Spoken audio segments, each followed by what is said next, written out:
Hello everyone, and welcome to my WEN Model 56225i inverter generator third year evaluation.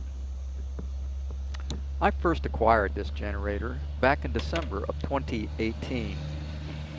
Over the last 2.5 years, it has seen pretty light duty, as you can tell by the cleanliness of the oil here that we are checking. I do live in Florida, so the potential for hurricanes is very high.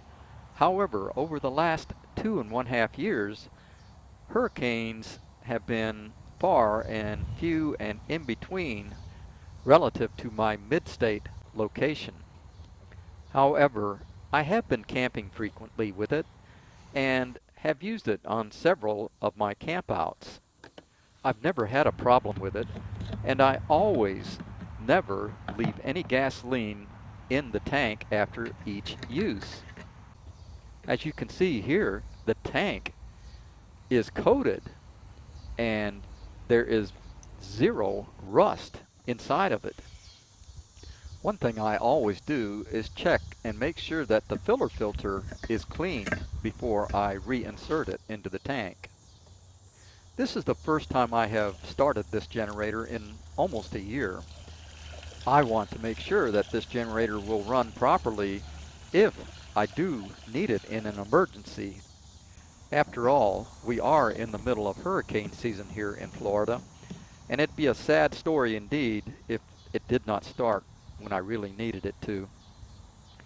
I have just filled the tank with about a half a gallon of gas. The tank holds 1.1 gallons. As you can see, we are just below the half-gallon mark. The first thing that we do in preparation for starting the inverter generator is to place it in the choke mode. I also exercise the manual shutoff and the eco mode switches just to make sure that they are not jammed or stuck. I will also be connecting a light load onto the generator inverter by hooking up a battery charger to my truck camper 12-volt battery. This battery's charge level is very low, so the battery charger should be operating at its maximum charge rate of approximately 5 to 6 amps. That works out to about 1/3 of the maximum amperage that the generator can supply. The generator's running wattage is specified at 1800 watts, and it can supply 15 amps before a breaker will trip. Wow, it started on the first pull. Let me switch it from choke to run and make sure that we don't have a low oil indicator lamp on or an overload indicator lamp on. Also, the output indicator lamp should indicate a bright green, which it does.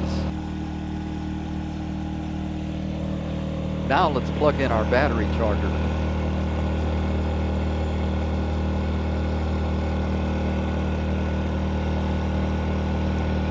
And let's check the output indicator on the battery charger.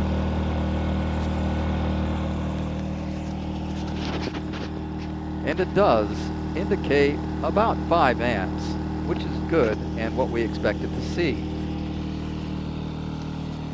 The only thing left to do now is to let the generator run and to set our timer so that we will know exactly how long the generator runs until it is out of gas. The manual suggests that it should run for 6 hours on a full tank, so we ought to at least see 3 hours of run time. I started my test in the late afternoon, and now, of course, it's dark, and the generator is still running, and we are very, very close to having an empty tank. My timer says that we have been running for 2 hours and 47 minutes.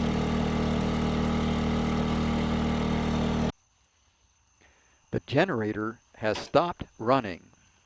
Hopefully it is because it is out of gasoline. It ran for 3 hours and 10 minutes, which is about right for half a gallon of gasoline. And the gauge does indicate that it is out of gasoline. Let's examine the gas tank just to make sure that there is no gasoline left.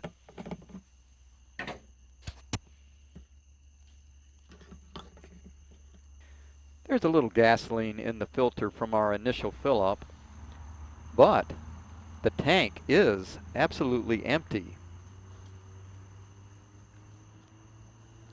All in all, I'm very satisfied with the results of my test.